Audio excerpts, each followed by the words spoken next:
día. ¿Se escucha bien? ¿Nos ven bien? Buen día, profe. Sí. Perfecto, muchas gracias.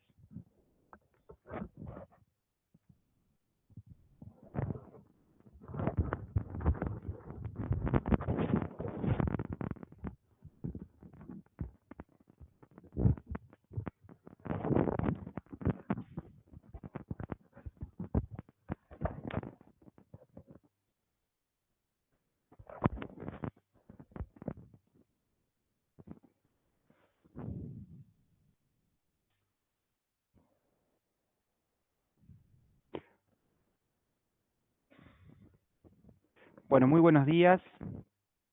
Espero que se encuentren muy bien. Vamos a empezar con este encuentro de hoy. Y de acuerdo al cronograma, la presentación de la unidad número 2. ¿Sí? Hoy vamos a empezar con la unidad número 2 del programa.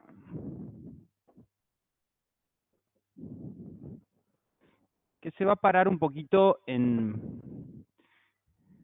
un tema que viene de la modernidad, ¿sí? Pero que ya se va a meter de lleno en las ciencias sociales, en las problemáticas propias de las ciencias sociales, y lo vamos a ir llevando a las ciencias económicas, ¿sí?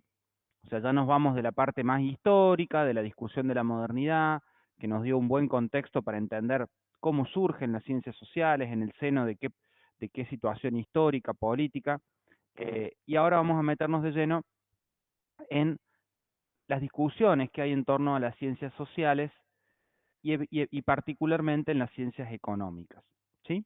Así que ya nos vamos de la parte más histórica y nos vamos a ir metiendo de lleno en esta unidad número 2, en una palabra que a mí me parece interesante que ustedes entiendan hoy, que es la epistemología. ¿Sí? Epistemología. La palabra epistemología viene del griego episteme, ¿sí? Que se opone a la palabra griega doxa, que la podríamos analogar a la opinión, ¿sí? Entonces yo te pregunto, hoy en día, eh, las consumidoras jóvenes de la edad de ustedes, chicas, ¿están más consumistas o menos consumistas que antes? ¿Qué me dirían? ¿Más o menos? ¿Qué opinan? Levanten la mano quién dice más. A ver por Meet, los hombres también pueden opinar. ¿Qué piensan? A ver, levanten la mano. ¿Quiénes piensan que las consumidoras de Argentina, jóvenes, están más consumistas? A ver, levanten la mano. Pueden opinar las chicas y los varones también, por supuesto. Bien, somos, acá están conectados 67, como para ver a quiénes han levantado la mano. Acá les cuento que en presencial han levantado la mayoría. Acá también tenemos un número interesante. Tenemos 18 manos levantadas, 20 se siguen levantando, o sea, es un poquito menos de la mitad. Depende, dice hay alguna. Bueno, pero ¿eso qué sería? ¿Una opinión o sería una creencia justificada? ¿Qué piensan?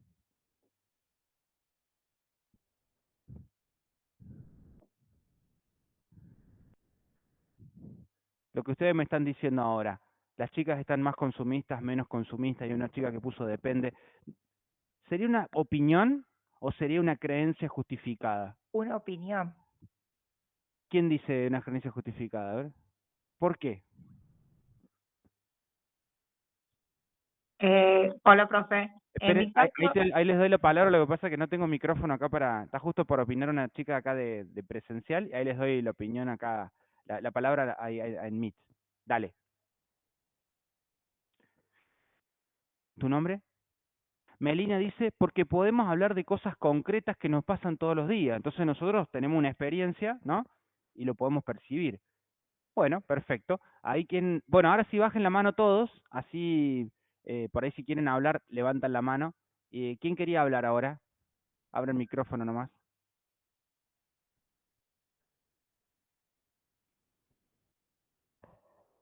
alguna persona quería hablar, ¿no? Bueno, Sabrina, era otra compañera, pero yo opiné de una creencia justificada por el tiempo, decís una creencia justificada, ¿por qué, Sabrina? porque antes siempre se decía que la mujer era la que más consumía, se fijaba más en su estética, en su comportamiento hacia la sociedad, y el hombre era más rústico, que la mujer era más delicada. En cambio, hoy en día, tanto la mujer como el hombre se cuida mal su estética, entonces están como mal a paz. Bien. Acá tengo una mano levantada de presencial. Después no sé si Valentina quiere opinar o le quedó la mano levantada de la votación. Ahí después me avisa. ¿Tu nombre? Alejo. Contanos, Alejo.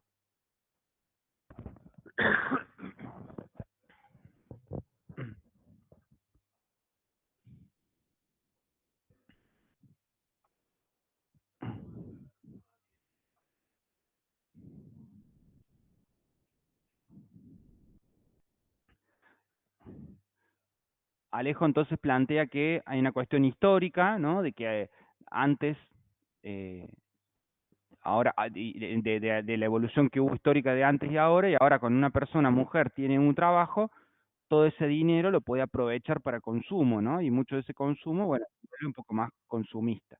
Perfecto, no hay problema. Seguimos opinando. ¿Alguien más quería comentar algo? Bueno, esta pregunta no es menor. O sea, darme cuenta si lo que yo estoy diciendo en este caso sería una afirmación respecto al consumo, ¿no? Puede ser el consumo desde el punto de vista del marketing, desde el punto de vista de la administración, o si estamos viendo la demanda, ¿no? La demanda agregada desde el punto de vista de la economía, ¿no?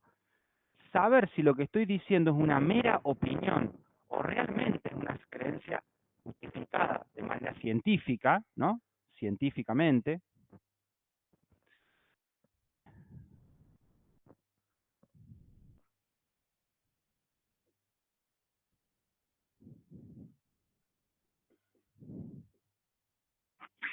Profe, No disculpe, es ¿puedo menor, sacar ¿no? el No es pizarrón menor. para que se vea mejor? ¿Cómo? Si podría acercar un poquito al pizarrón para que se vea mejor. Sí, ningún problema. Gracias.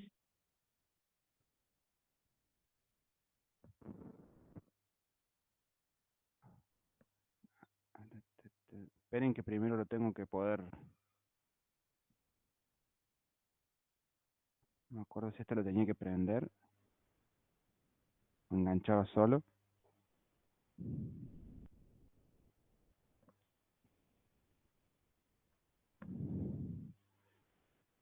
Supuestamente esto funciona.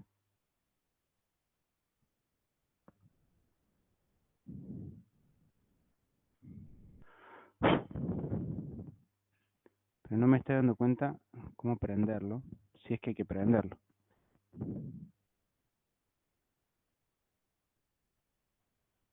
Me parece que había una aplicación acá. A ver. Dame un segundo.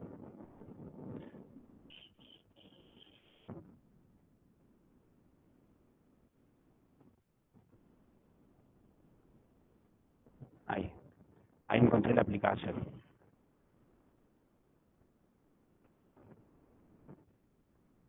Ahí se va haciendo zoom. Sí, pero un poquito más para arriba. Bueno, dame un segundito que estoy tratando de ponerlo ahí en pantalla para poder verlos. Un poquito para arriba. Sí, quedó muy bajo.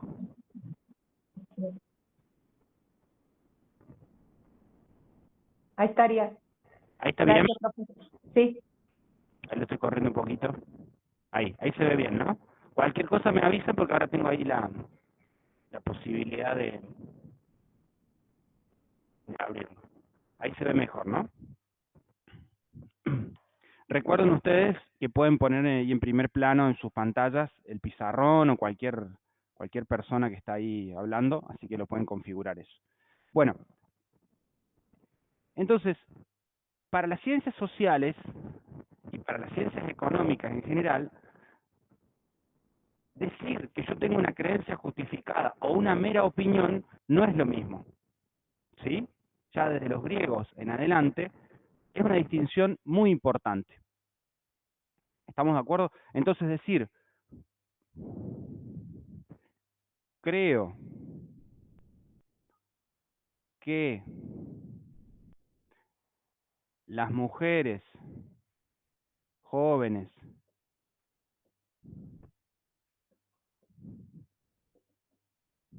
argentinas son muy consumistas, es en principio una afirmación. Ahora, lo que no tenemos muy claro es si es una mera opinión subjetiva o si realmente es una creencia justificada de manera científica. ¿Sí?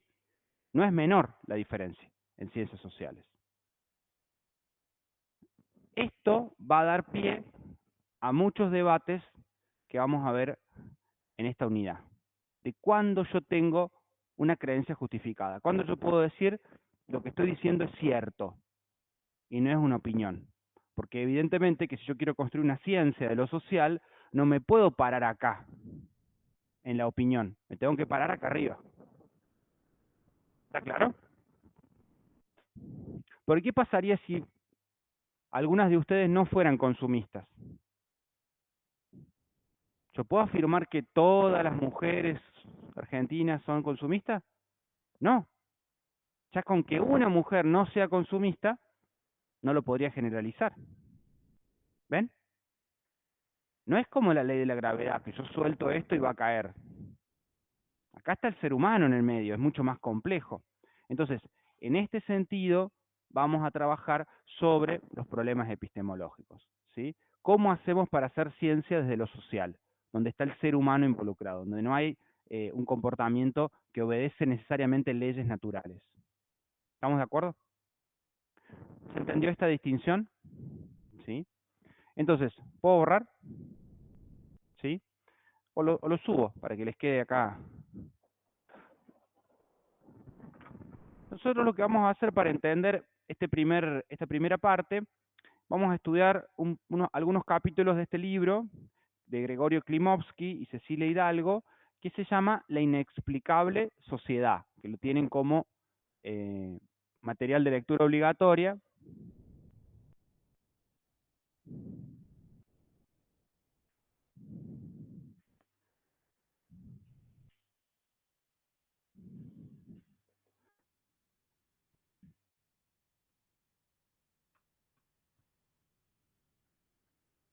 Gregorio Klimovsky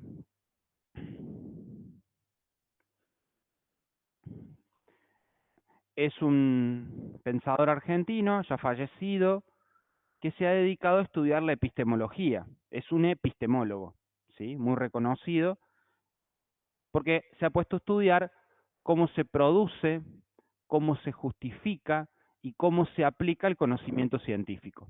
La epistemología es una rama del conocimiento, una rama de la filosofía práctica, que se dedica a estudiar, repito, cómo se produce, cómo se justifica y cómo se aplica el conocimiento científico. Y en este caso, vamos a hablar del conocimiento científico en las ciencias sociales. ¿Vamos bien hasta acá? Cualquier cosa me van preguntando. Entonces, Gregorio Klimovsky lo primero que va a hacer en su libro, en el capítulo 1 de la inexplicable sociedad, que ustedes lo tienen ahí en los materiales para estudiar, es hablar de tres contextos que hay en el mundo de la ciencia.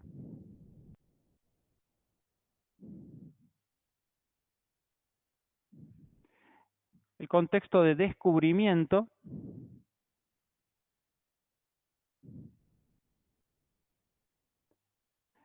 en segundo lugar el contexto de justificación, y en tercer lugar en el contexto de aplicación de las teorías.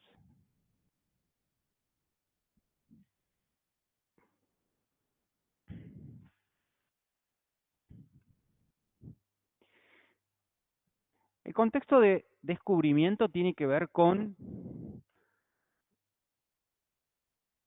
todos los elementos o variables históricas, políticas, sociales, que rodearon o que rodean a ese descubrimiento científico, esa teoría científica. ¿Sí? Entonces, ¿cómo se llegó a descubrir la teoría de la relatividad? Bueno, entonces ahí podemos hablar de la historia de Einstein, de cómo logró, ¿se entiende? Bueno, ese es un contexto que vamos a ver que tiene una importancia relativa dependiendo de la postura que yo tome a nivel epistemológico. ¿Sí?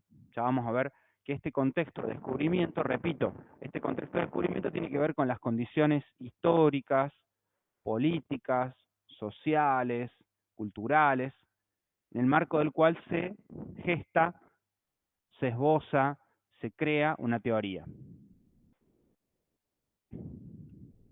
¿Repito? ¿O estamos?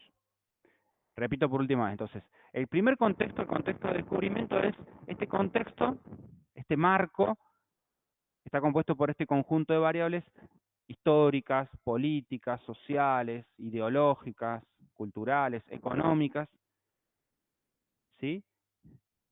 Que rodean la creación de una teoría, ¿no? O la elaboración de una teoría.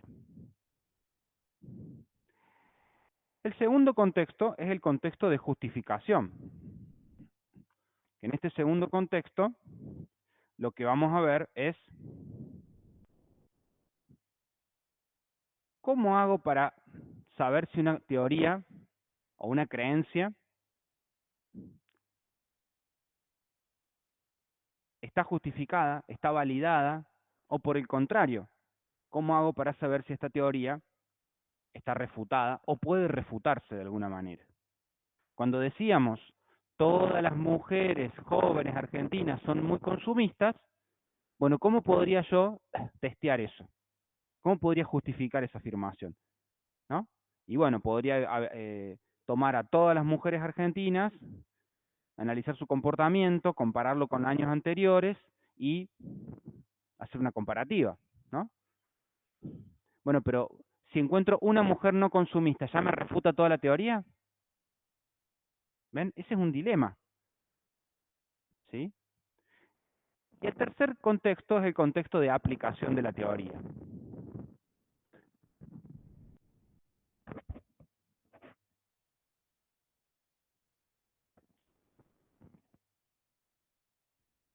El contexto de aplicación de la teoría va a tener que ver con, como la palabra lo dice, una cosa es el campo de lo teórico y otra cosa es el campo de lo empírico, ¿no? De decir, bueno, a ver, ¿cómo funciona la teoría en el mundo real?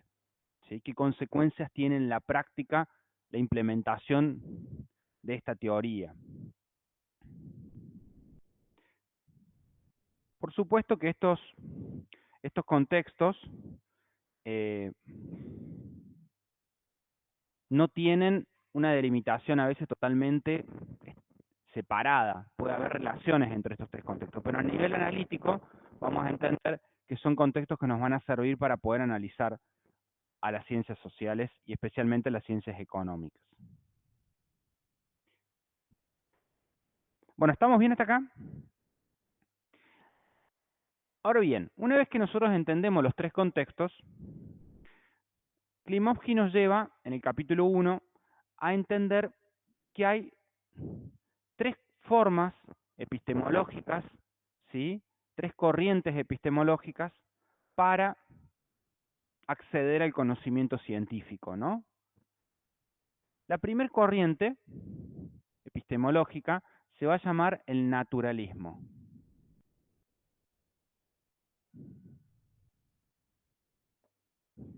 Si quieren les nombro las tres y después defino cada una de ellas, quieren, ¿sí? La segunda se va a llamar el interpretativismo.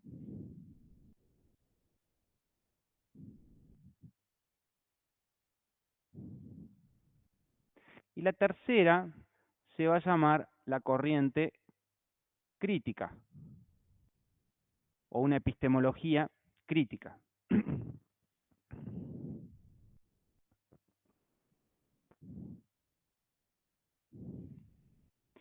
Empecemos por la primera.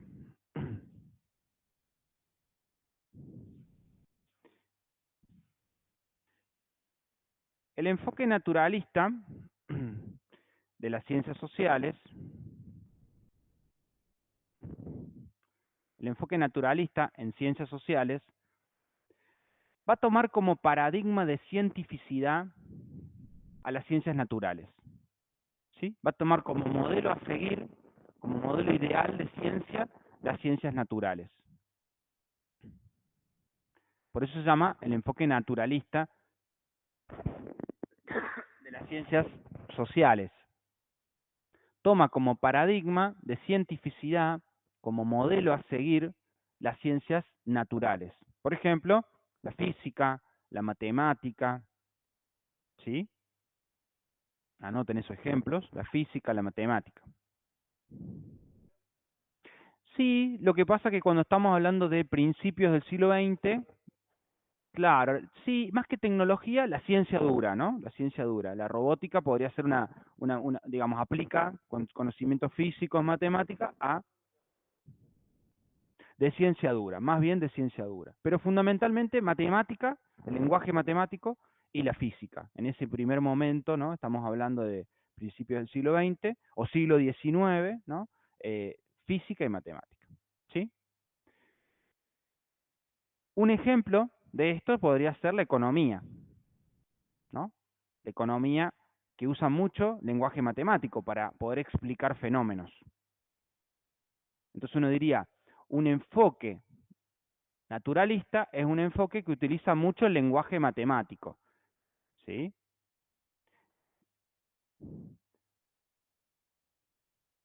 El enfoque naturalista se define por una palabra que es la explicación científica.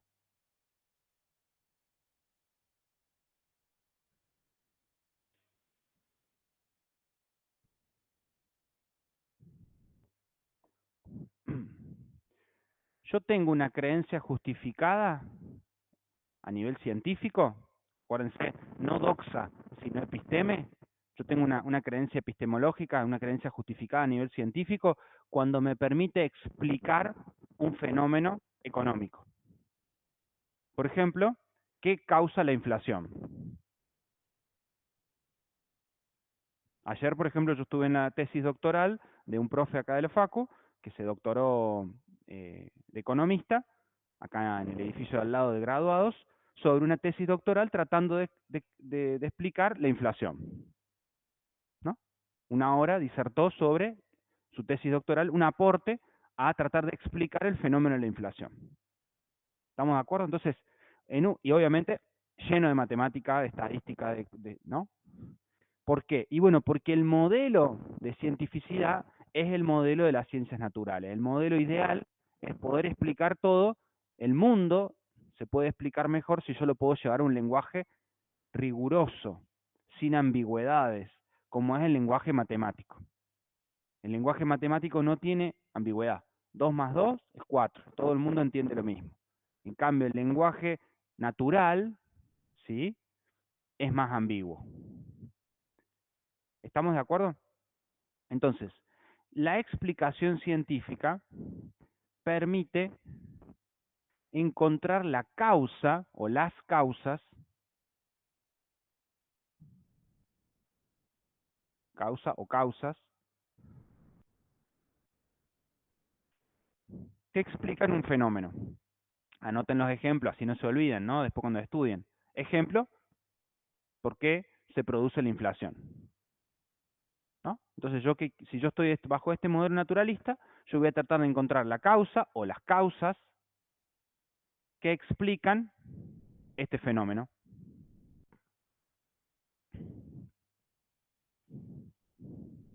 Y las voy a tratar de explicar o describir con la mayor rigurosidad posible, que es el lenguaje de las ciencias duras, lenguaje matemático, con fórmulas, con gráficos, con modelos causa-efecto, ¿sí?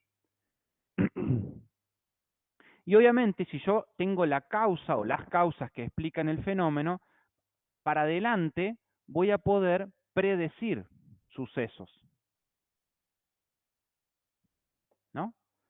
Si yo tengo la causa de un fenómeno, ¿por qué sucede tal cosa? Por ejemplo, yo entiendo por qué se mueven los planetas como se mueven, por qué se mueve el Sol como se mueve, por qué se mueve la Luna como se mueve, yo puedo predecir cuándo va a ocurrir, por ejemplo, el próximo eclipse, porque entiendo las causas del movimiento de los planetas y de los astros en el universo. Lo mismo quiero hacer en economía. ¿Yo para qué quiero tener la causa? Y para poder predecir qué puede llegar a suceder. O para poder solucionar la causa del problema de la alta inflación. ¿Estamos bien hasta acá? ¿Sí? Esta causa o causas, pero pongámoslo en singular, esta causa debe remitir a leyes, a una ley.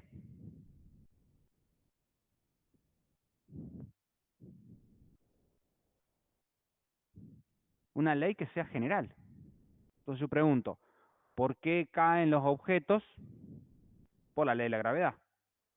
Esa causa explicativa es la ley universal. Y entonces yo también puedo predecir qué sucedería si yo suelto el fibrón. Puedo predecir lo que va a pasar. Va a caer a tantos metros por segundo. Y hay una ley que lo explica. ¿Está claro?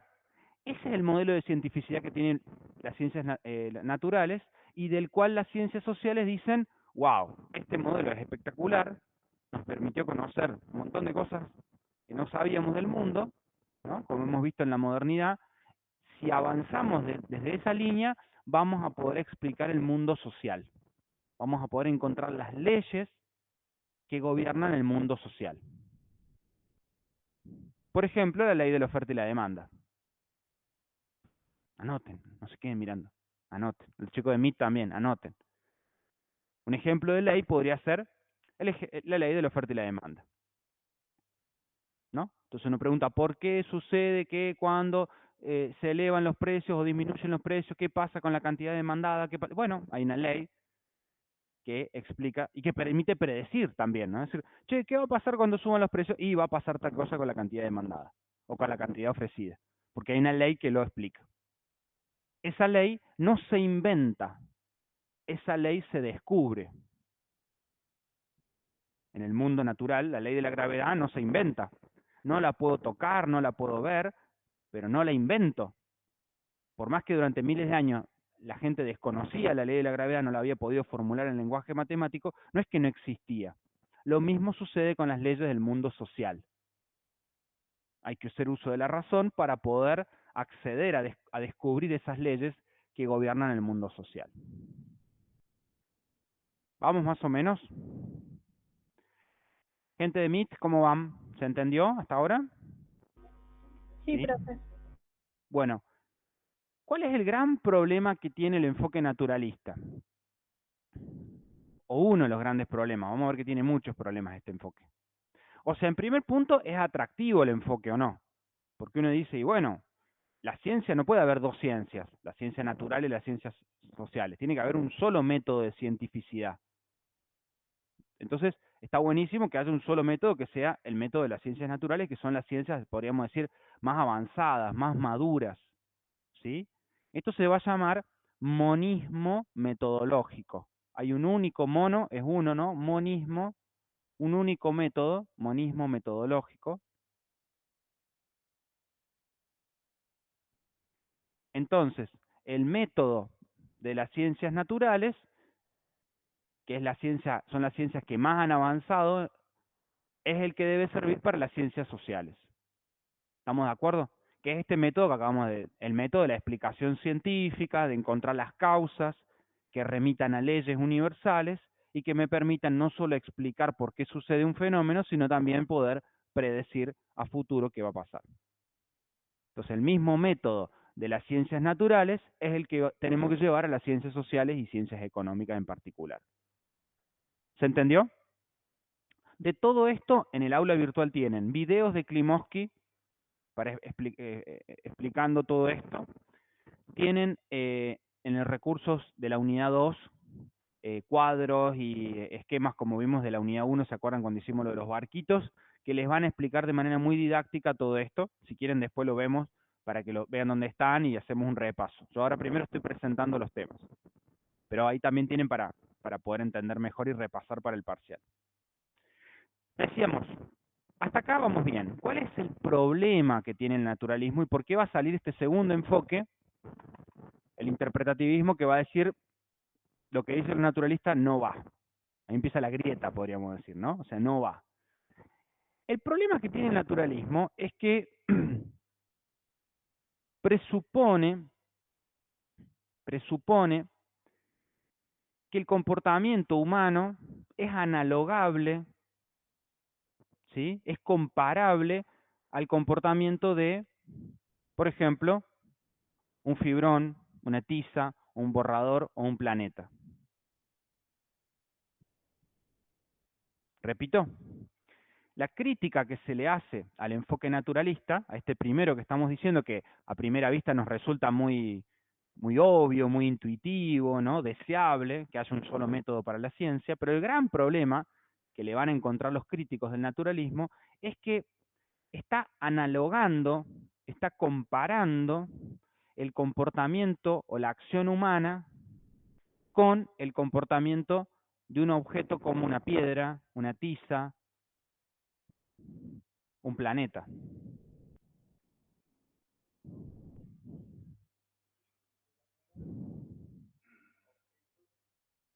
O sea que estoy diciendo que somos predecibles. Claro, a ver, ¿qué diferencia un ser humano del resto, incluso del resto de los animales?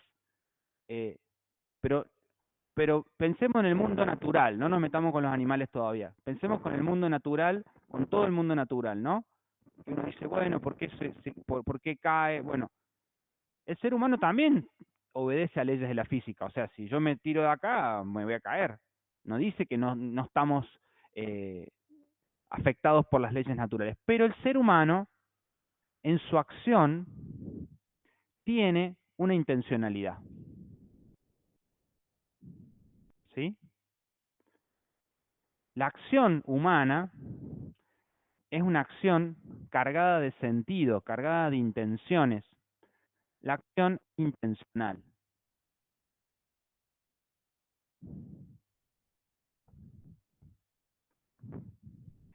Imagínense que yo llego hoy a clase, entro por acá por la escalera, con un paraguas, un piloto, un día como hoy, ¿no? El paraguas lo tengo acá, no lo abrí. Buen día, ¿cómo les va, alumnos? Hola, profe. Dejo el piloto. ¿Qué hacen ustedes? Al instante empiezan a mirar el celular. Che, ¿va a llover hoy? ¿O no? ¿Me habré colgado? No me digan que el profe viene un tormentón, ¿no? Miran todo el celular, se miran, no. Hermoso, va a estar el día 31 grados máxima.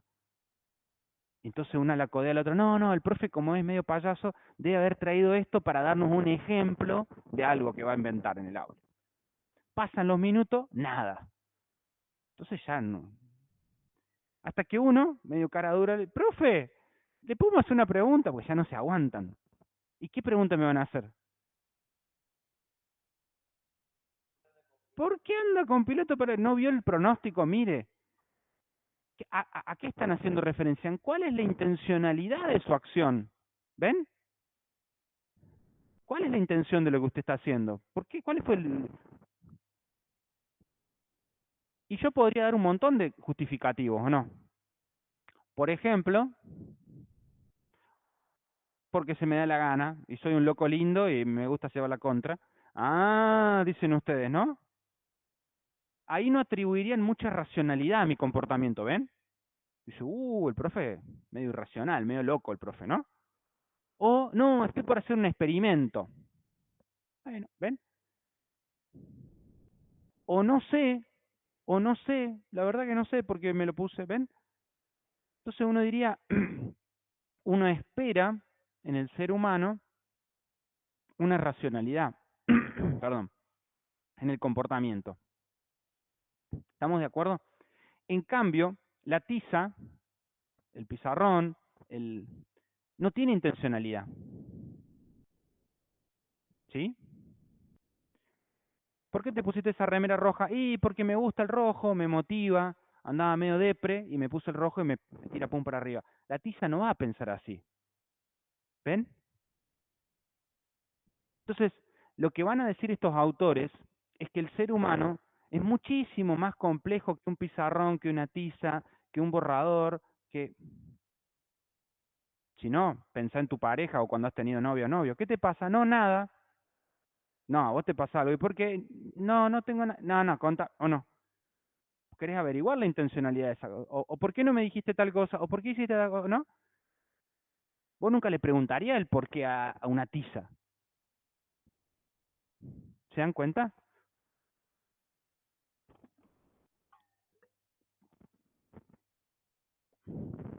Entonces, el ser humano podría ser más consumista por infinidad de causas que no van a remitir a una única ley. O podría haber gente que no sea consumista. Entonces es mucho más difícil encontrar una ley universal que explique un comportamiento humano. ¿Se entendió? Anoten esto. Para los críticos del naturalismo, que van a ser los interpretativistas,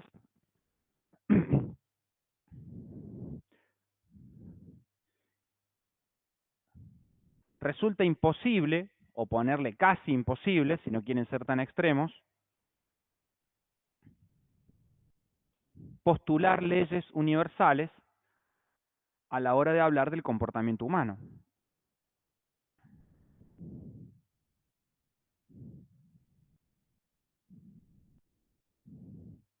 Resulta imposible hablar de leyes universales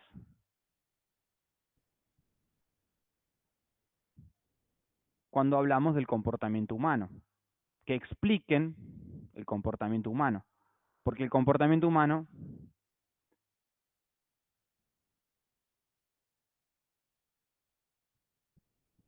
está vinculado a las intenciones, y las intenciones son complejas, dinámicas, subjetivas, ¿no?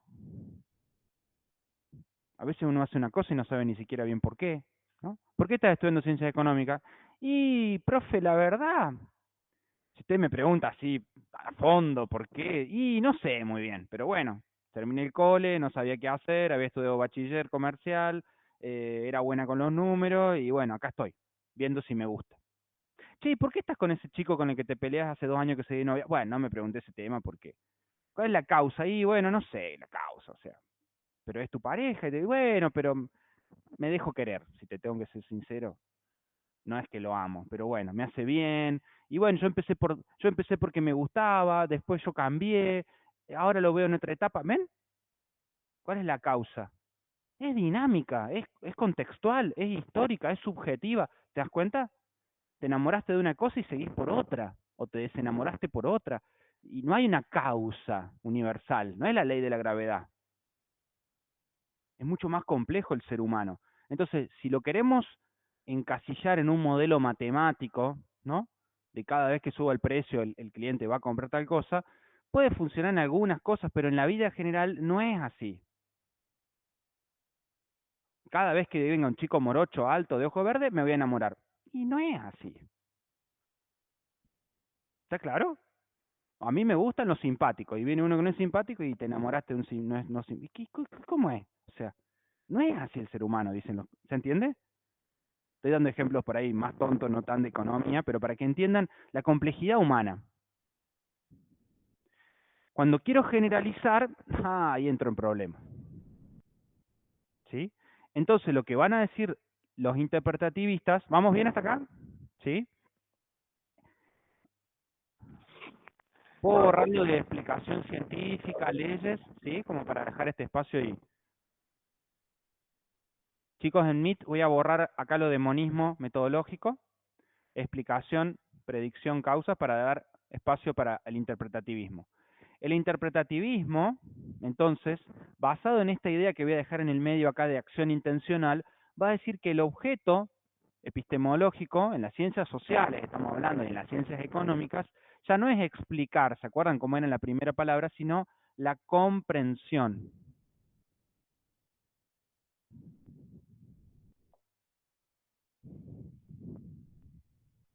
Yo no puedo explicar por qué todas las mujeres se enamoran de tal tipo de hombre. No, no se puede, sería inútil, ¿no? Ahora, sí puedo comprender por qué vos, ¿sí? ¿Por qué vos encontrás un sentido en estudiar ciencias económicas? O por qué él se enamora de tal persona. Entonces la comprensión va a ser mucho más local, ¿sí? No se puede universalizar.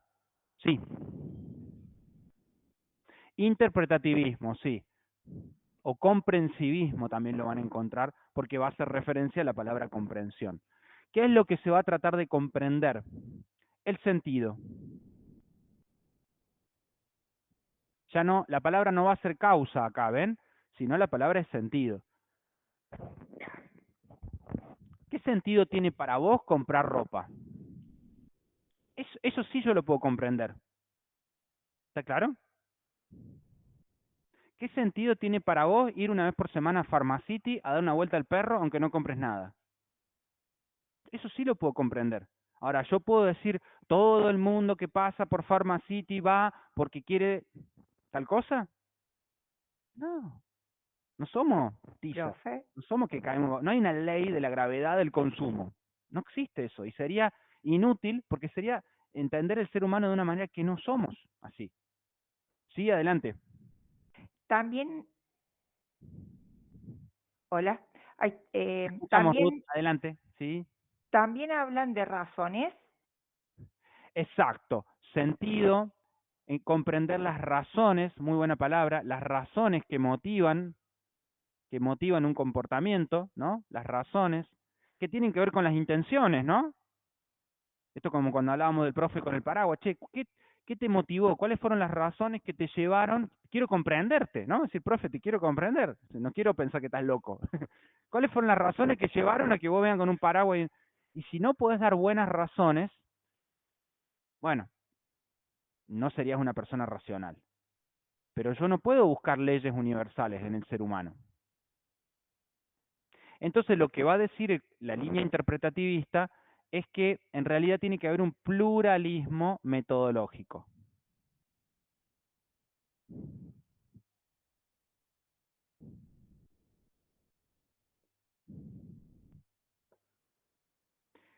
¿Qué significa pluralismo metodológico? Múltiples métodos. Está el método para las ciencias naturales y las ciencias sociales, dentro de las cuales van a estar las ciencias económicas, van a desarrollar métodos propios, que no van a ser necesariamente lo de las matemáticas, lo de la física, etcétera, etcétera. Porque no tiene sentido, de vuelta, perseguir la búsqueda de causas universales que expliquen todos los comportamientos o todas las acciones humanas. No se puede generalizar en el mundo social. El sentido o las razones van a ser siempre subjetivos o intersubjetivos, ¿no? Puedo tratar de generalizar, pero localmente, ¿no? ¿Qué sentido le encuentra el argentino a tomar mate? Bueno, puedo indagar eso, pero no voy a ir más allá. No se puede universalizar, porque el sentido es construido históricamente, anótenlo, el sentido se construye socialmente, históricamente, es dinámico, a diferencia de la ley universal, que es ahistórica, ¿no? Que no depende de una cultura.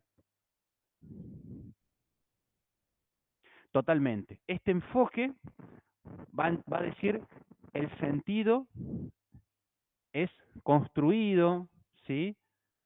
Es eh, desarrollado a partir de un contexto histórico, político, cultural, social.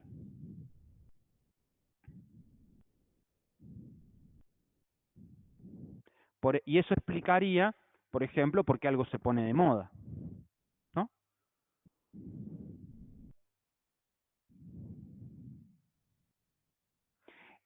El interpretativismo pone en juego este contexto, para decirlo con otras palabras, el contexto de descubrimiento, ¿no? Todo este contexto económico, político, social, ideológico, cultural, influye en el sentido que yo le doy a, por ejemplo, mi consumo. Por ejemplo, dejarse la barba en los hombres. Hace unos años, dejarse la barba era sinónimo de una persona que estaba desalineada. Y Gillette estaba chocha, porque lo mejor para el hombre era afeitarse todas las mañanas al ras. Y en otra época la barba era sinónimo de ser revolucionario, de ser antisistema, ¿no? Y por eso también había una disputa entre dejarse o no la barba. De hecho, si ustedes ven todos los revolucionarios cubanos, ¿no? Estaban con barba. Y ahora, dejarse la barba es cool. De hecho, Messi era la cara de Gillette hasta que se empezó a dejar la barba. ¿Se dan cuenta? Y ahora Gillette tuvo que cambiar de cara porque obviamente que a Gillette no le conviene eso. Pero hay un sentido, ¿no? Y ahora si vemos, yo les pregunto a los chicos de acá del aula, ¿quién se afeitó esta mañana con Gillette al ras? Levanten la mano. Uno en presencial y en Meet, levante la mano, ¿quién se afeitó esta mañana o se afeita diariamente? Capaz que esta mañana están todavía en la cama ahí mirando la clase. ¿Quién se afeita diariamente con Gillette? Levanten la mano, a ver. ¿Ven? 2 o 3. Tenemos más de 90 alumnos. Gillette se quiere matar. El sentido que le dimos a la práctica de afeitarnos todos los días, Gillette, ¿qué te está diciendo? Es lo mejor para el hombre, te va a dar poder para encarar la mañana, a las mujeres le gustan los hombres afeitados, ese es el mensaje que da Gillette, es más sexy estar afeitado, y de golpe, eso que se creyó durante mucho tiempo que era cierto, en esta cultura, ¿no? Estamos hablando, porque podemos decir para la cultura árabe la barba tiene otro sentido, ¿no? ¿Ven? Entonces no se puede generalizar. Lo que yo puedo comprender es el sentido que esa práctica social o de consumo, un look, dejarme o no la barba, y cómo dejarme la barba, está influenciada por un contexto cultural, etcétera, etcétera. O por una comodidad, pero que viene dada también por una influencia cultural, ¿no? Bueno, pero eso es lo que yo tengo que comprender. No se puede generalizar, ¿sí? Yo no puedo decir, todos los hombres se van a dejar la barba o se van a afeitar porque hay una ley universal del uso de la barba, como si fuera una ley de la gravedad. No, es complejo. Y cada persona podría tener su explicación, no quiero usar la palabra explicación porque remite al naturalismo, pero sus razones, ahí está, gracias Ruth, sus razones por qué se deja la barba. Entonces acá el compañero dice, mis razones son estas. Es más, algún otro diría, y la verdad no sé por qué me dejé la barba. No sé, un día me la dejé, me quedó bien, o siento que me quedó bien, o mi familia me dijo que me quedaba bien y me la empecé a dejar. Otros podrían hacer un análisis más social, más sociológico, y decir, ¿conocen el fenómeno de los hipsters? Entonces hay un fenómeno social que aunque vos no lo conozcas, hipster, lo pueden ir googleando si quieren, los hipsters, ¿sí? Así como estaban los hippies en una época, ¿no? Los hipsters, ahí les voy a compartir pantalla con, si yo pongo hipster,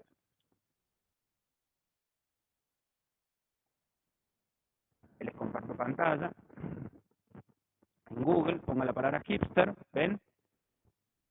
Dice, en la cultura juvenil, esperen que le haga un poquito más de zoom, ahí no sé si alcanza a ver, en la cultura juvenil, hipster usualmente se refiere a personas jóvenes con gusto por la música alternativa, Lollapalooza, la música indie, ¿sí?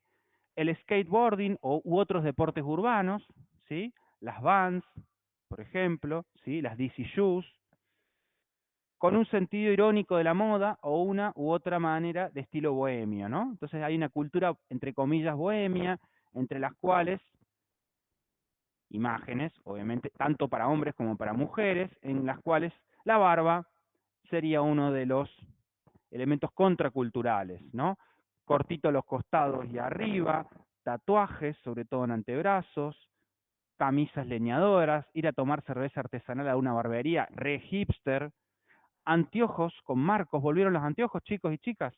En la época que yo estudiaba, la moda era la cirugía láser o los lentes de contacto. Nadie usaba anteojos y todos dijimos, pobre las ópticas, nunca más se van a usar los anteojos, es lo menos cool que hay. Hoy el anteojo es un accesorio de moda y determinados anteojos. En la época mía los anteojos se llamaban montado al aire, o sea, lo más cool era tener un anteojo que no tuviera marcos, porque eran livianitos, eran más cómodos, entre comillas. Nadie hoy usaría un anteojo montado al aire.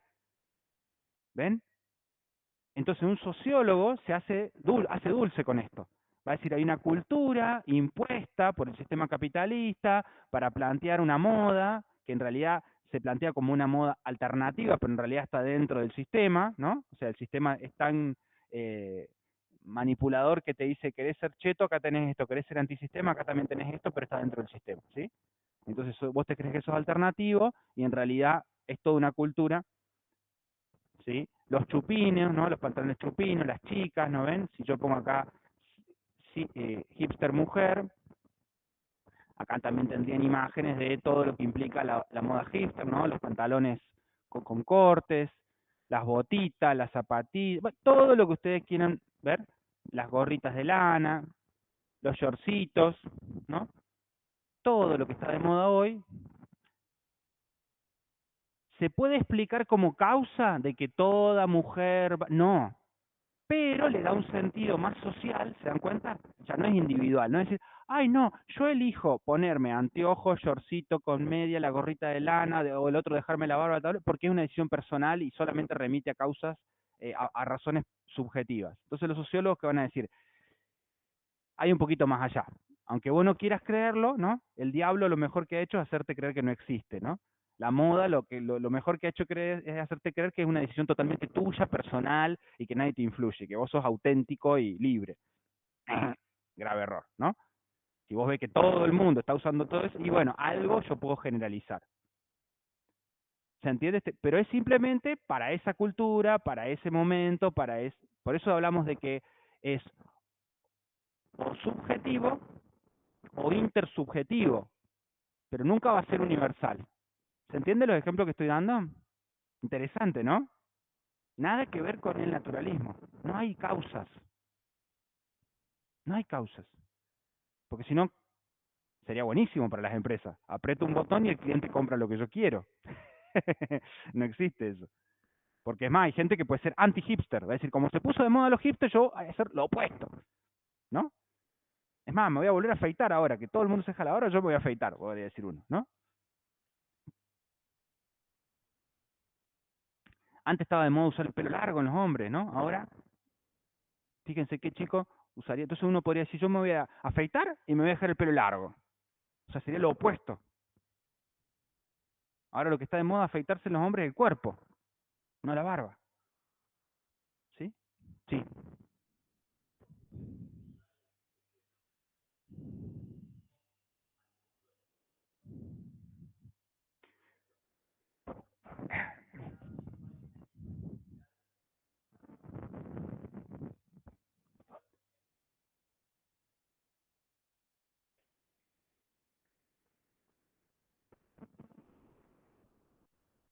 Bien. Eso que vos me estás preguntando es muy interesante y lo vamos a ver a continuación. No te quiero dejar sin responderte mínimamente la pregunta. Esa forma de abordar la realidad económica, de decir, bueno, está bien, yo acepto que leyes universales en el mundo económico o en el mundo del consumo, para poner los ejemplos que estamos diciendo, hay muy pocas. O sea, un naturalista, ¿no? Uno que quiere quedarse con lo bueno que tiene. Hay muy pocas. ¿Vamos hasta acá? Porque ¿cuántas leyes podemos encontrar en el mundo económico? Universales, ¿no? Muy pocas. Y hasta por ahí nomás, ¿no?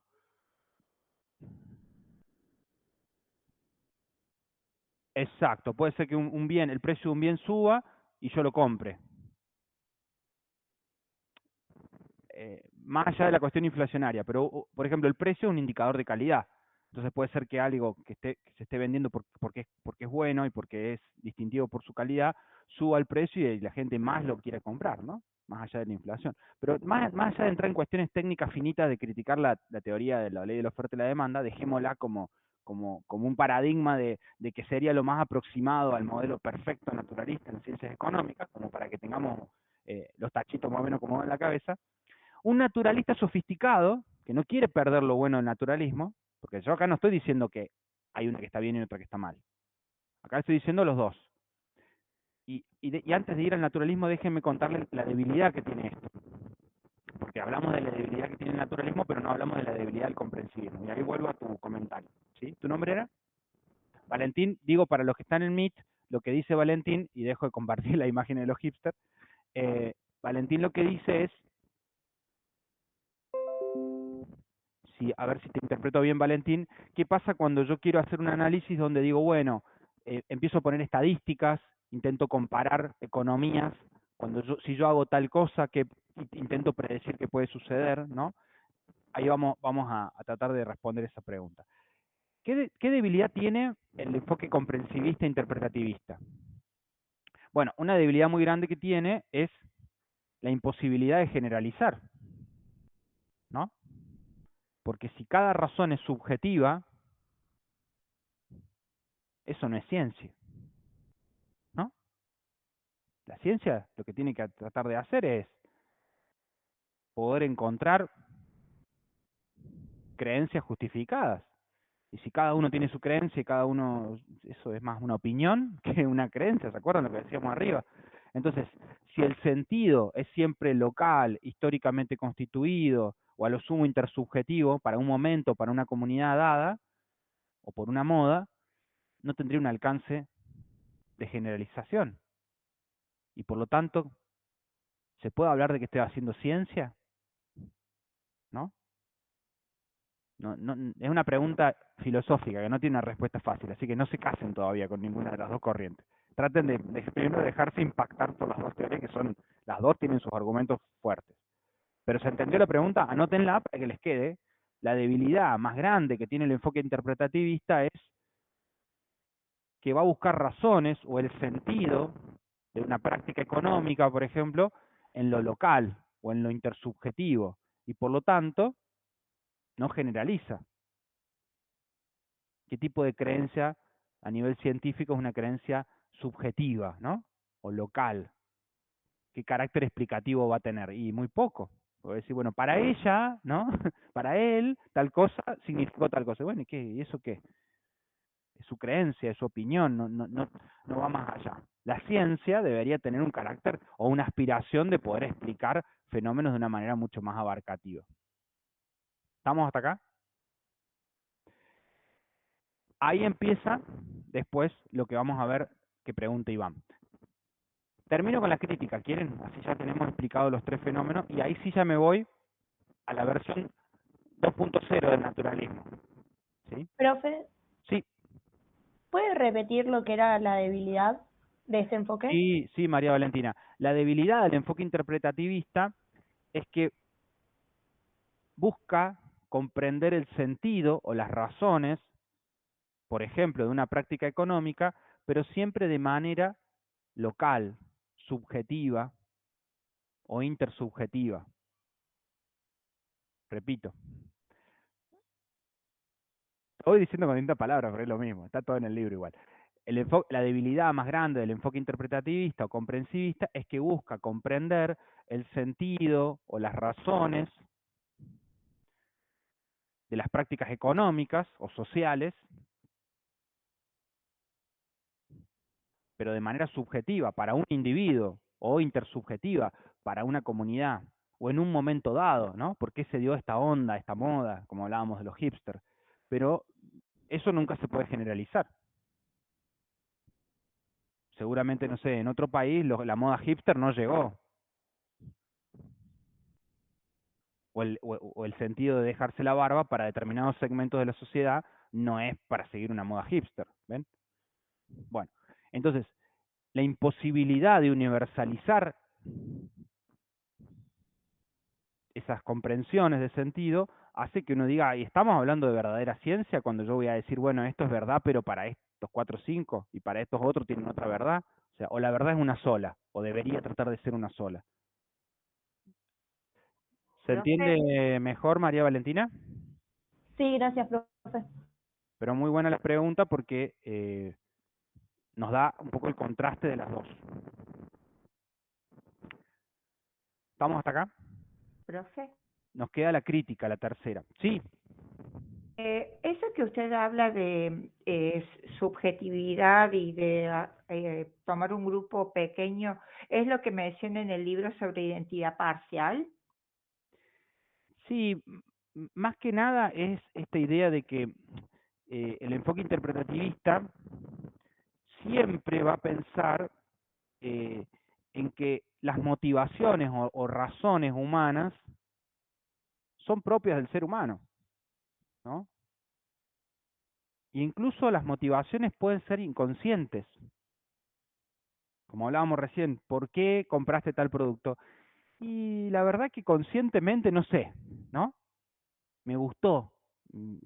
Hay infinidad de... Entonces, esa ambigüedad que tenemos el ser humano que nos vuelve también hermosos, ¿no? Decir, no sé por qué me gusta tal cosa, no sé por qué me enamoré de tal persona, no sé por qué elegí este lugar o por qué elijo este destino todos los años para irme de vacaciones, pero hay algo que tiene que no lo puedo explicar y lo amo.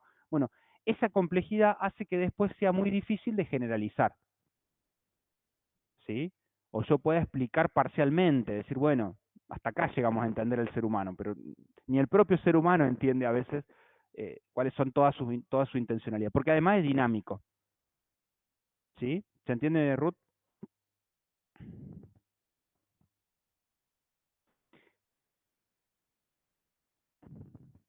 Bueno, la escuela crítica, que estamos viendo acá, ¿sí?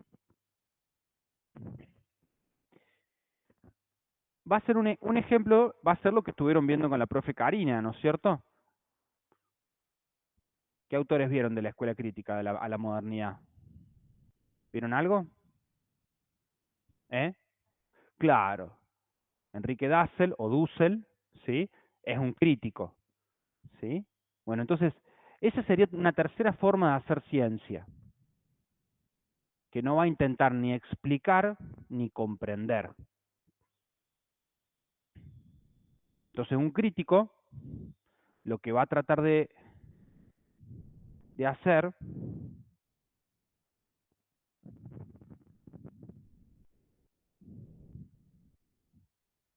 es mostrar que detrás de todo conocimiento hay interés, hay ideología, hay fuerzas políticas, hay alguien al que le conviene determinada acción que esté sucediendo. Entonces un crítico del capitalismo diría, bueno, no es neutro que las chicas estén cada vez más consumistas, porque al capitalismo le conviene que la gente cada vez consuma más. ¿Se entiende? Sí.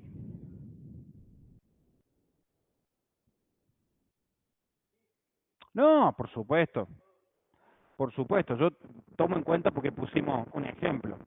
Claro. O por qué hace 20 años los cumpleaños se hacían en el quincho de la casa de uno y ahora los cumpleaños se hacen, los cumpleaños de los niños se hacen, parece que tenés que montar una pyme para hacer un cumpleaños, ¿no? Lo mismo los casamientos. Si ustedes le preguntan a sus padres o a sus abuelos cómo se casaron, era una cosa sencilla. Ahora tenés entregar un riñón y un auto te sale a hacer un casamiento. ¿Por qué? ¿Y qué te diría un crítico? ¿Qué te diría un científico social que está estudiando el consumismo de manera crítica? Y porque el capitalismo cada vez nos lleva de las narices que necesitamos hacer el show del cumpleañito y el niño ya de chiquito se acostumbra de que si no hay pelotero, ¿qué hacíamos nosotros? ¿Había pelotero? No, ¿qué pelotero? Vayan a jugar al fútbol al patio y vaya, y no, a jugar con tierra y no, ahora si no, si la torta no es de una pastelera famosa, la torta te la hacía tu mamá con el bizcochuelo exquisita, le ponía una piedrita de esa, y chao, y una velita, y tu hermano le ponía la misma velita, no, ahora si no dice los números, si no tiene estrellitas, si no, o no, el niño se ofende, es más, te comparan los otros niños, no, porque en el cumpleañito de Jorgito había payasos, sí, payasos, había animadores, no hay profes en el cumpleaños, no fueron al pelotero de tal. ¿Qué te diría un crítico? Te está comiendo el sistema, o sea, te dejas llevar por toda esta locura, ¿no? Antes del matrimonio que era, pregunten, sus padres o abuelos se casaban en un salón común, era una cena, venía la familia, ahora si no tengo 250 personas y no me caso de no sé qué y el vestido no sé dónde, no da. Los 15 lo mismo. Si no me voy a Disney parece que no sé. Bueno, ¿qué te diría un crítico de todo esto? Se hace el dulce. Hace dulce con todo esto. Que pareciera ser que cada vez para ser felices necesitamos consumir cada vez más, más y más. Y encontramos un vacío existencial, porque cada vez tenemos más cosas, pero tenemos menos tiempo para las cosas que verdaderamente importan. Tiempo para la familia, tiempo para los amigos, tiempo para los afectos, tiempo para nosotros mismos. Nos la pasamos todo el día laburando, haciendo cosas para ganar más plata, para poder tener todo esto que al final lo único que nos genera es un círculo vicioso. Entonces una cosa es consumo y otra cosa es consumismo. Entonces, y ahí yo podría generalizar, porque podría encontrar ejemplos en que las chicas están cada vez más consumistas, que los cumpleaños están cada vez más consumistas, que los casamientos son cada vez más consumistas, que la amistad es cada vez más consumista, que el amor es cada vez más consumista, Tinder, ¿o no? Entonces, si yo soy crítico, me hago dulce con esto. Ven que yo no estoy tratando ni de explicar la causa, ni de comprender el sentido de una práctica local, que estoy tratando de mostrar, de velar que ideológicamente o políticamente o culturalmente, en este caso, de manera crítica, ¿sí?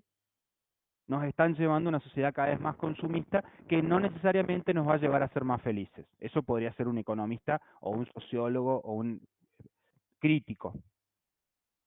Con otra forma, ¿ven? Con otro modelo. Un modelo donde pongan en juego factores ideológicos, si quieren anoten, presiones políticas, motivaciones ya no de tipo psicológico, ¿ven? Como en el caso de la corriente anterior, sino ya motivaciones más de tipo ideológico, ¿no?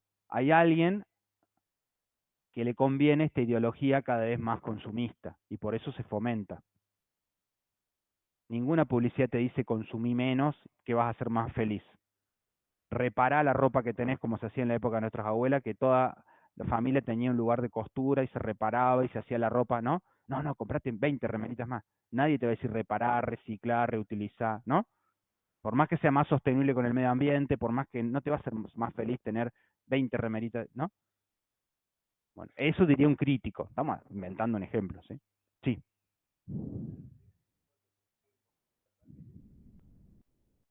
Sí, sí, pero digo, más allá que uno podría decir por qué mi esposa me tiene que hacer me tiene que arreglar la camisa, ¿no? Por ahí me la podría aprender a arreglar yo. O sea, hay un montón de cosas que uno podría criticar.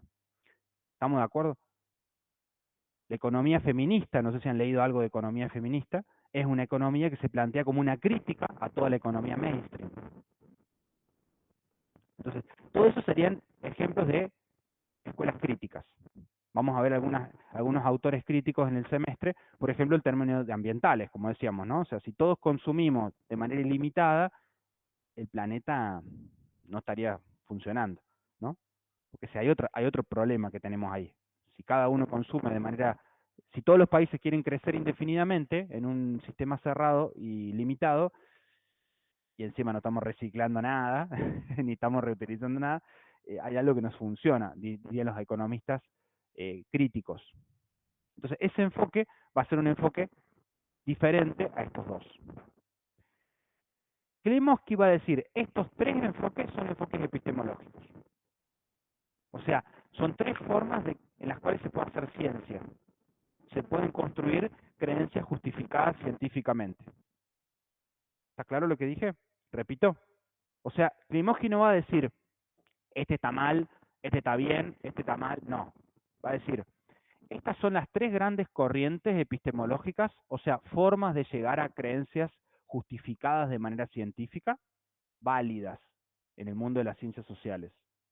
Son tres formas válidas de llegar a conocimiento científico.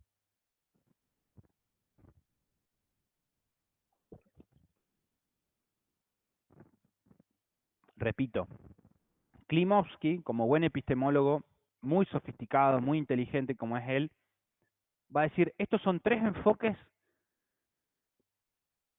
en los cuales yo puedo acceder a creencias justificadas científicamente en el mundo de lo social. No va a decir el naturalismo no sirve, los críticos son unos nabos, no, no. Es decir, son tres enfoques serios. ¿Estamos hasta acá? Pero Klimovsky tiene su corazoncito naturalista.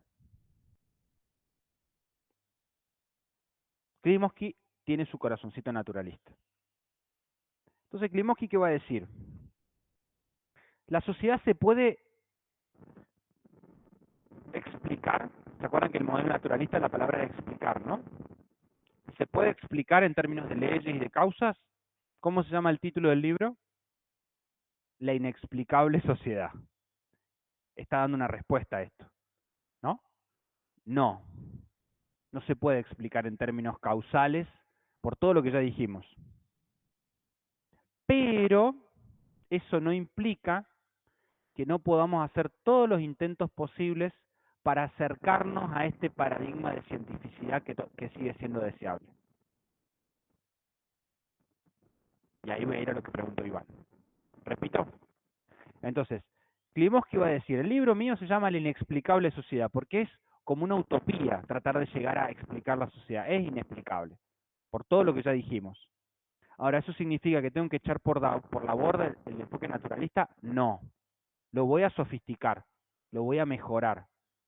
Y voy a tratar de encontrar alternativas, quizá no tan ideales, pero donde el enfoque naturalista esté ahí.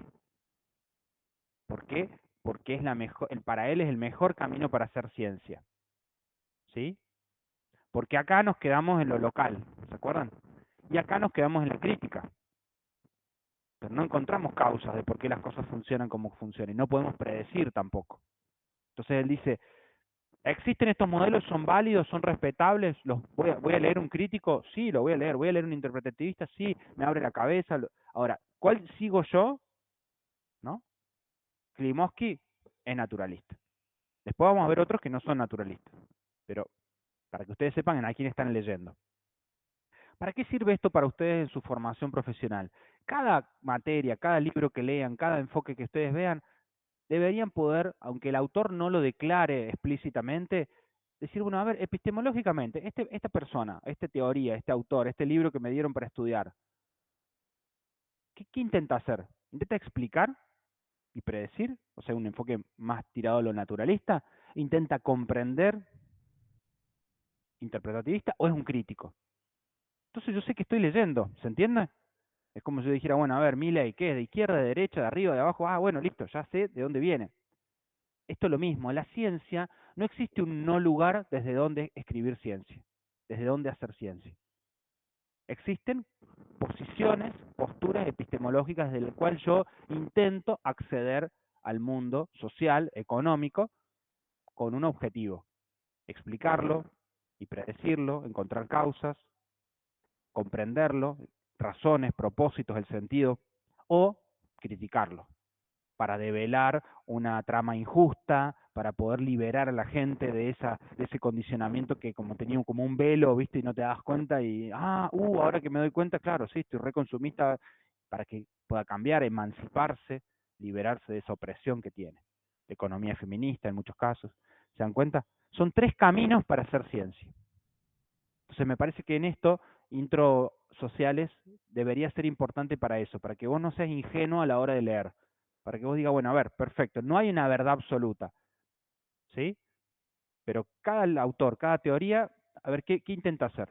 Y después vos podrás tener tu espíritu crítico, decir, no me convence, ¿no? O esto habría que refinarlo, porque esto es muy parcial, o es muy ideológico para mi gusto, o esto se plantea como la solución absoluta porque está lleno de matemática, pero está generalizando un modelo que no se da en la realidad. ¿Qué problema tienen los modelos matemáticos, estadísticos, econométricos y que generalizan un ser humano ideal, modelizado, pero después no es el ser humano A, B o C? Bueno, entonces por ahí a vos ese sistema no te termina de convencer porque no explica la particularidad. Es como la manta corta, ¿ven? Te tapas el pecho y se te enfrían los pies. Bueno, lo mismo. O sea, si yo voy a lo general, a tratar de buscar causas universales, voy a perder la particularidad del ser humano. Si voy a lo particular, después cuesta generalizar. Y si me quedo crítico, estoy perdiendo todo lo otro. Bueno, y así. Algunos autores van a tratar de tender puentes para evitar la grieta. Lo que yo diría es, a esta altura de sus carreras, bueno, primero, open your mind, ¿no? Abre tu cabeza, tu mente, decir, wow, o sea, yo pensé que esto era más fácil, es mucho más sofisticado de lo que uno cree, ser más humilde cuando uno dice, yo creo que tal cosa, y bueno, depende del enfoque epistemológico, ¿no? Las pretensiones de validez van a ser diferentes, y bueno, déjate iluminar por distintos autores porque te van a enriquecer, ¿no? Te van a complementar mirada, y después, con el tiempo, irás tomando tus posicionamientos teóricos. Yo trato de no decirle cuál es el mío, justamente para eso, para que ustedes vayan construyendo su propia historia, ¿no? Y se vayan deslumbrando, desilusionando con autores, teorías, y después también cada rama en la que ustedes se dediquen, quizá haya elementos que los convenzan para ir a un lado o al otro. Algunos autores van a decir, bueno, para determinados fenómenos sirve más la explicación, pero para otros fenómenos económicos sirve más la comprensión. Bueno, ya lo vamos a ir viendo. Está planteado el gran dilema de la explicación y comprensión. Preguntas, dudas. ¿Se entendió? Bueno, avanzo un poquito y Profe, cortamos por hoy, que sé que ha sido bastante intenso. Chipi, ¿hay algún problema con la corriente crítica para notar? ¿hay algún problema con? La corriente crítica. Sí, por supuesto, la corriente crítica intenta develar, ¿no? Un condicionamiento, una situación de inequidad, de injusticia, ¿no?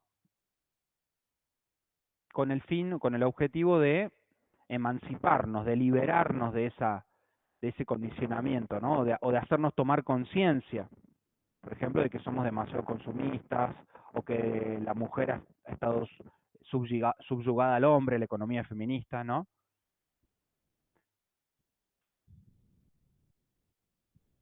Pero pierde de vista todo lo bueno de los enfoques anteriores. No hay ni idea de causa, no puede ni explicar ni predecir, y tampoco va a entrar en las motivaciones individuales o intersubjetivas de los actores, ¿sí?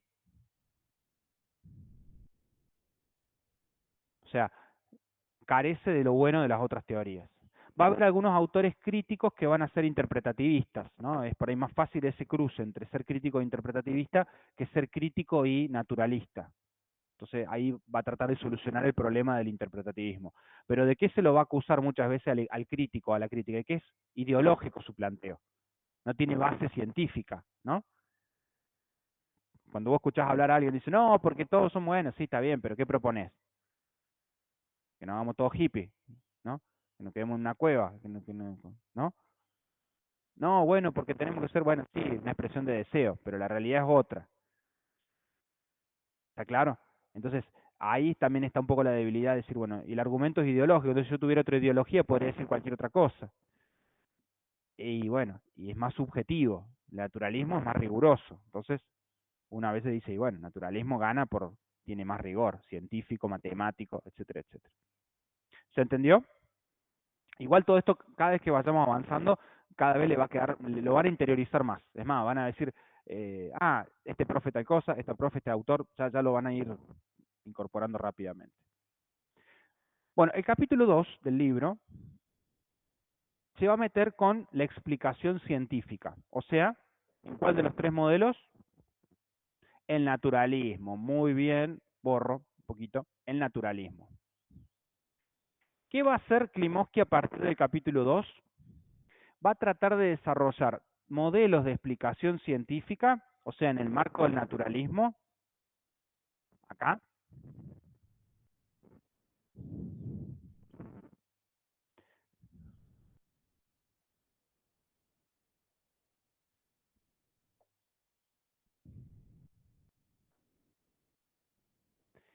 que van a ir de modelos lo más parecido posible al ideal a modelos cada vez más débiles hasta llegar al modelo más cercano a la comprensión.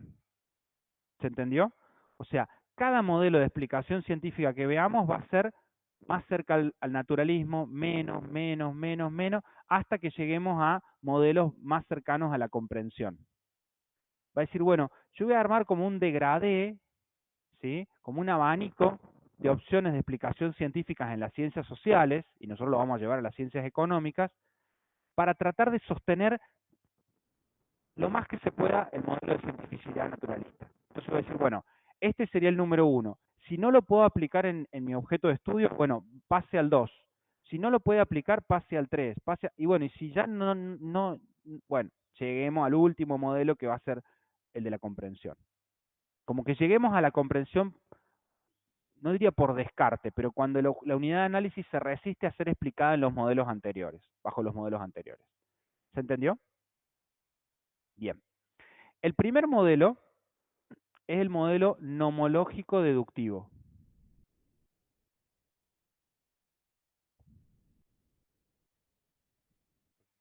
Esto está en capítulo 2 del libro. El modelo nomológico deductivo.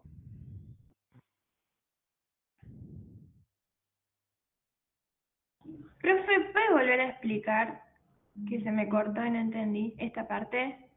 Sí, no hay problema. Ustedes la semana que viene les vamos a poner un video grabado de una clase de Klimovsky para que también tengan otro aporte de Klimovsky para que puedan leer el texto, ¿sí? Repito, Klimovsky lo que va a hacer es decir, bueno, los tres modelos, las tres concepciones epistemológicas son válidas, pero para mí hay que tratar de salvar lo más que se pueda el modelo naturalista. Entonces va a ir armando modelos de explicación científica tratando de llegar a ese ideal de leyes, de causas, de explicación y de predicción. El primer modelo que vamos a ver es el modelo nomológico deductivo, es el más riguroso, el que más se aproxima a las ciencias naturales. Pero como ya dijimos, el más difícil, es muy difícil encontrar leyes naturales en el mundo social, ¿no? Parecidas a las naturales en el mundo social. ¿Se entendió? Bien. El modelo nomológico deductivo va a partir de la explicación, ¿sí? La explicación, como ya dijimos, científica, a partir de leyes. Nomos, en griego, es ley. Nomo es ley.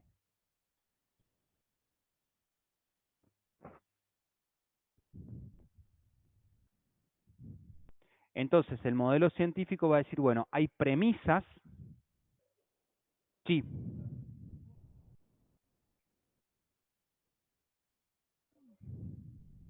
premisas, ¿cómo?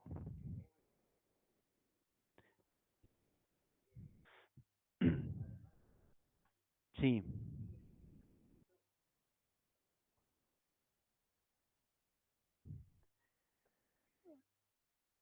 No lo he visto así, pero si lo consigue, él me lo trae y lo vemos. Sí, sí. De todas formas no nos vamos a quedar en ese, pero está bueno, sí, sí. Eh, sí, sí. De todas formas, la N en griego, lo podemos ver en el alfabeto griego, es diferente a veces a la N nuestra, ¿no? Así que capaz que por la traducción después al castellano puede haber diferentes interpretaciones. Sí. Sí, sí, sí, pero digo, en la parte de la letra puede haber. Bueno, no nos olvidemos que en griego es alfa, beta, gamma, delta, ¿no? Todo eso, y bueno, la letra, la E, por ejemplo, está la epsilon, ¿no? Pi, ¿no? Bueno, son todas letras, entonces a veces, como estaba traducido la N, ¿no? De nomos, por ahí después se ha traducido en castellano de otra forma. Las premisas constituyen parte del argumento de una explicación científica, ¿sí? Las premisas van a ser premisas datos y premisas leyes. Y esto va a constituir lo fuerte de una explicación científica, para poder después llegar a una conclusión. ¿Sí? Esto ustedes, para que lo tengan anotado, después cuando lo estudien que se acuerden,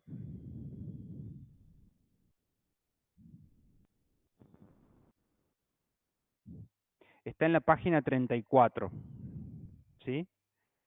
En la página 34 del libro tienen este gráfico donde están explicados las premisas, datos y leyes y la conclusión, ¿sí? Esto sería lógica, de decir, bueno, una premisa es un dato, ¿no? Por ejemplo, un dato sería, en el año 2021 se vendieron 3.000 botas para dama, para seguir con el ejemplo de las mujeres más consumistas, en Córdoba. En el año 2021, 3.500. En el año 2022, 4.000. En el año 2023, 5.000. Son premisas, datos. Yo ahí no estoy haciendo ninguna conclusión. ¿Estamos de acuerdo? Podría seguir sumando datos.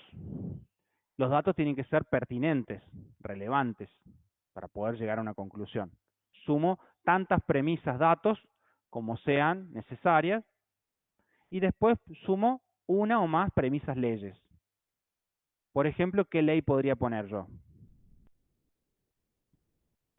Por ejemplo, a ver cómo sería con bajo la ley de la oferta y la demanda, ¿qué podríamos decir?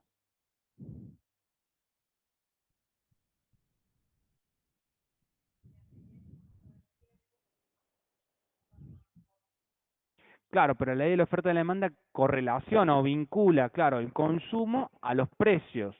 En este caso, los precios no serían una variable explicativa, ¿no? Porque no es que se está consumiendo más porque disminuyó el precio.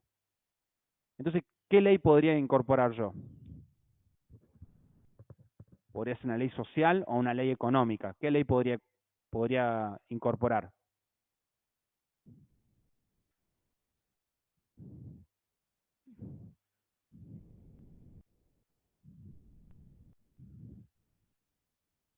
Para explicar esto.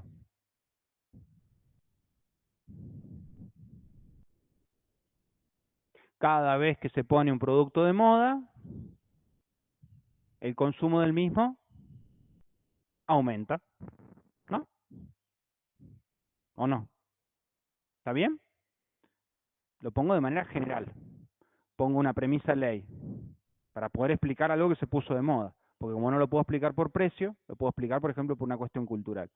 Entonces, de esa manera yo podría llegar a la conclusión de que la explicación de por qué las mujeres es por estos datos y por una ley causal que lo explica, que se va a dar siempre y en todo lugar. O sea, no es cultural. Iván, y después allá. Alejo, ¿eras vos? Dale, Iván.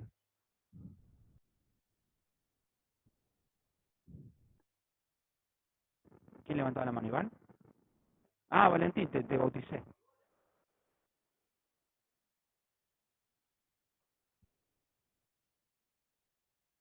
Sí,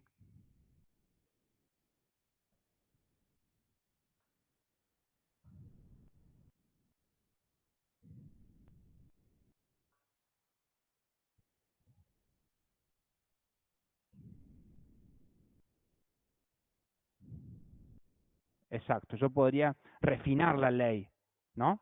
Podría refinar la ley poniéndole algún aditamento, ¿no? Aplicándola a un rubro o a una marca. Cada vez que una marca se pone de moda o cada vez que un segmento de mercado se pone de moda, podría refinarla la ley, ¿no?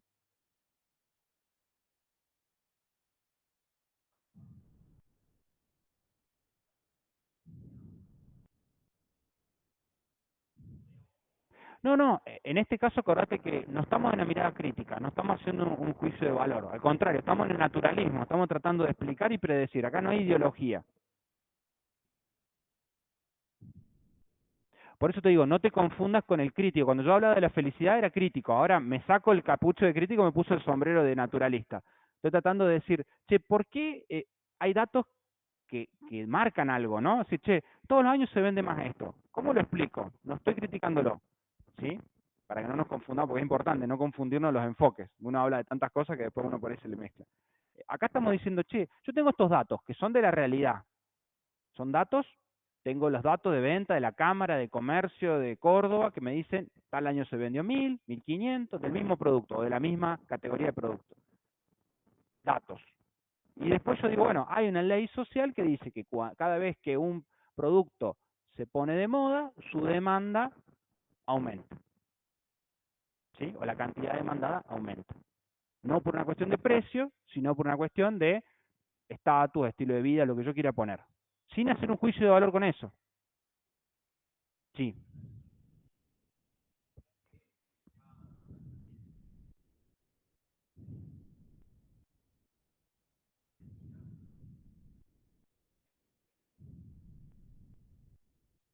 ¿Cómo?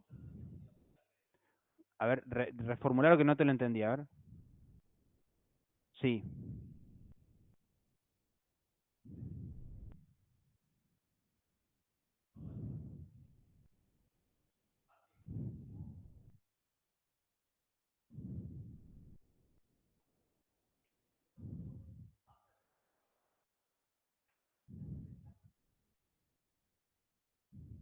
sí, sí.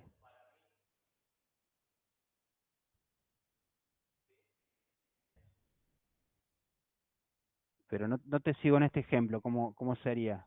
Decir, bueno, yo acá te estoy diciendo, yo tengo una cantidad de demandada ascendente, yo lo trato de explicar, ¿sí?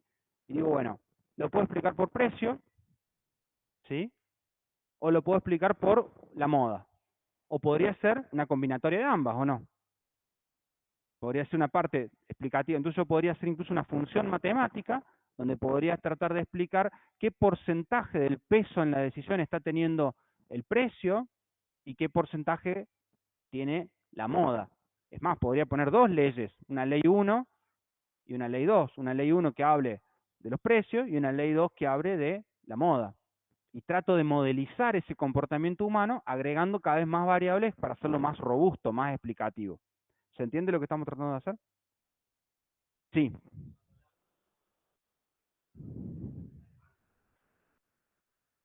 sí, exacto, no es solamente el precio. Entonces yo lo podría refinar tanto como yo quisiera. Lo podría refinar tanto como yo. ¿Qué es lo que hacemos efectivamente en economía, no? Ir armando una función que vaya cada vez incorporando las variables e incluso tratando de medir qué peso tiene cada variable. ¿Sí? Este modelo requiere que existan esas leyes y que esas leyes sean universales. En el caso de que esa ley no sea universal, lo que hacemos en el plan B, ya sé que estamos casi en hora, termino con esto para que lo puedan ir leyendo tranquilos, es hacer un segundo modelo, que ya no es el nomológico deductivo, y que lo tiene en el capítulo 3, que sería un modelo estadístico. ¿Sí? Ah, y te hago para que puedas hacer tu comentario, Alejo.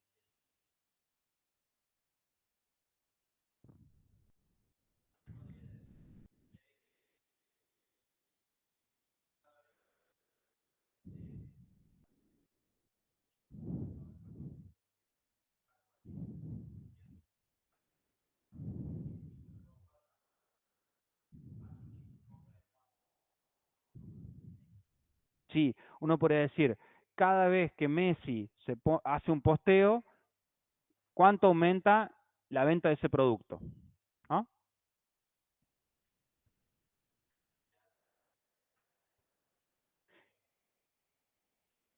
En la ley, yo lo que estoy incorporando es una relación causa-efecto, ¿no? Estoy diciendo, bueno, cada vez que se da este fenómeno, causa la ocurrencia de este otro. Y se da siempre. En cambio, en el dato simplemente estoy poniendo un dato. Es decir, se vende cada vez más de producto A, porque veo los datos que año a año se va vendiendo cada vez más. No estoy haciendo una relación ahí entre variables. Repito, y con esto nos vamos. En el segundo modelo, una o más de las leyes, en el modelo de explicación estadística, va a ser una ley estadística. Anótenlo. Ya no va a ser una ley universal, porque como no tenemos a veces todas las leyes universal, tenemos leyes estadísticas. Entonces uno podría decir, bueno, cada vez que sucede A, hay un 80% de probabilidades de que la demanda aumente. Ahora ya no voy a poder saber si A, B, C o D lo van a comprar o no, pero en agregados yo puedo decir, puedo pronosticar que un 80% de probabilidades hay de que aumente o que un 80% más de personas lo compren. O sea, puedo de alguna manera predecir, no de manera puntual, pero sí de manera generalizada, de manera estadística. ¿Se entiende el concepto? Entonces, esa ley es un poquito menos rigurosa, o mucho menos rigurosa, dependiendo del margen de error y de la capacidad que yo tenga de predecir, pero es mejor que nada. Yo podría decir, che, ¿qué va a pasar con los votantes ahora en las elecciones? Y no se puede saber, porque cada persona es única. Y sí, es cierto. O sea, si me pongo en interpretativista puro, ¿no? Nadie puede saber, porque además hasta el propio votante puede ser que vaya con una idea y que una vez que esté adentro del cuarto oscuro cambie su voto, o no sepa qué va a hacer hasta luego. O sea, está bien, pero entre eso, que sería la nada misma, y tener una ley para poder predecir exactamente, hay algo intermedio que podría ser la estadística. Entonces yo podría decir, bueno, hay un porcentaje de gente que lo más probable es que vote, y lo puedo calcular, lo puedo medir, puedo hacer encuestas, por eso existen los modelos estadísticos. Voy a tener una explicación probabilística, que es mejor que nada. ¿Se entendió? Por ahí van a ir avanzando los modelos más débiles, ¿no? Explicaciones parciales, explicaciones genéticas, ¿sí? Hasta llegar a la explicación por comprensión, ¿sí? Bueno, cualquier cosa la seguimos. A leer Klimovsky, me quedo por si alguien tiene alguna duda, no quiero saturarlos más con lo de hoy. ¿Estamos? Este segundo método, el modelo de explicación estadística. Está en el capítulo 3 ya. El 2 sería el nomológico deductivo con todas sus variables, y el otro sería el modelo estadístico de explicación, o el modelo de explicación estadística, sería lo mismo. Y hay otros en ese capítulo 3 como los que les acabamos de contar. La explicación conceptual, la explicación parcial, la explicación genética, para que ustedes lo vayan leyendo. Chicos, si tienen alguna duda, me preguntan, ¿sí? Ahí en Meet dejo abierto para los que tengan dudas. Sí. La fecha del parcial está puesta. Los temas son casi todo lo que vamos a ir viendo hasta previo al parcial. Ya les vamos a poner un posteo bien, digamos, para que sepan con tranquilidad. Pero todo esto que estamos viendo va. O sea, toda la unidad 1 seguro, y todo lo que estamos viendo ahora va. Dale. Chicos, los que están listos ahí en Meet se desconectan, y los que quieran sacarse alguna duda, se quedan, no hay drama. Yo estoy acá contestando preguntitas acá de presencial. Me esperan un segundo y ya les respondo. O vayan cargando las preguntas en el chat. Sí, sí, sí. No, no, está actualizada. Es lo que está ahí en el cronograma. Igual si llega a haber alguna cosa que le saquemos, le vamos a avisar.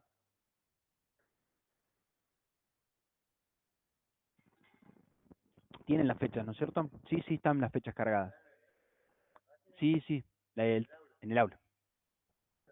Dale, dime.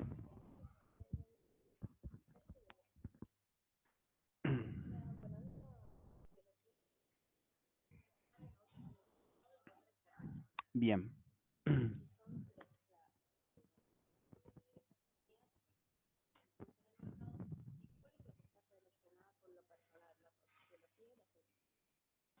Dice, la última categoría era más bien residual y abarcaba todas las actividades que no se relacionaban en forma directa con el Estado o el mercado. Puesto que no se le da una definición positiva, esta actividad tenía que ver con las tareas de la vida diaria, la familia, la comunidad, el bajo mundo y las actividades descarriadas, etc. El estudio de estas esferas independientes llegó a denominarse ciencia política, economía y sociología. O sea, todas esas actividades llevaron ese nombre, ¿sí? La denominación de ciencias políticas fue el último nombre en ser aceptado debido principalmente a una arcaica disputa jurisdiccional entre las facultades de Filosofía y Derecho. Bueno, estas tres disciplinas se desarrollaron como ciencias universalizantes basadas en investigaciones empíricas con un fuerte elemento adjunto de ciencias aplicadas. ¿Sí?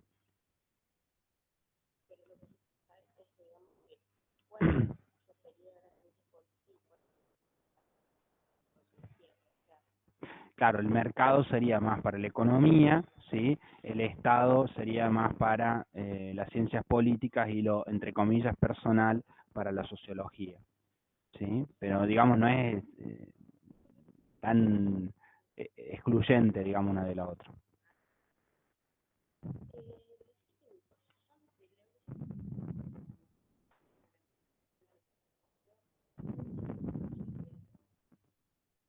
Claro,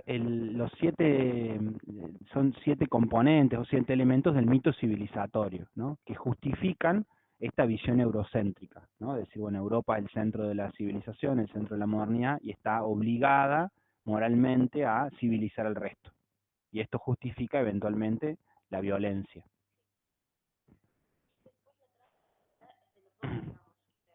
Claro, la transmodernidad es la propuesta de Dussel para, de alguna manera, resolver los problemas que ha dejado abierto la modernidad, ¿no? Es decir, bueno, lo bueno que tiene la modernidad, pero tratar de solucionar lo malo que ha tenido. Chicas. Sí, sí. Escribime todo lo del grupo y yo lo gestiono. Sí, javier.pr de UNC. Sí, sí, ¿ya me lo mandaste? Bueno, ya esta semana te lo vamos a cambiar. Mándamelo, pero si ya me lo mandaste, quedé tranquila, pues yo se lo derivo a la profe Casuti, que es lo que lo está haciendo.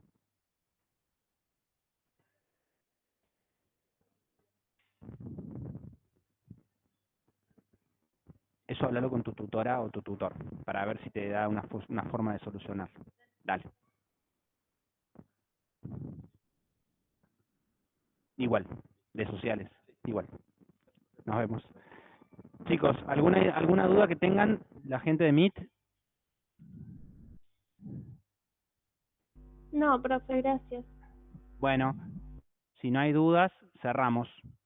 Cualquier cosa, me escriben por el aula virtual, ¿sí? Bueno, nos vemos, que tengan un buen día. Chao, nos vemos.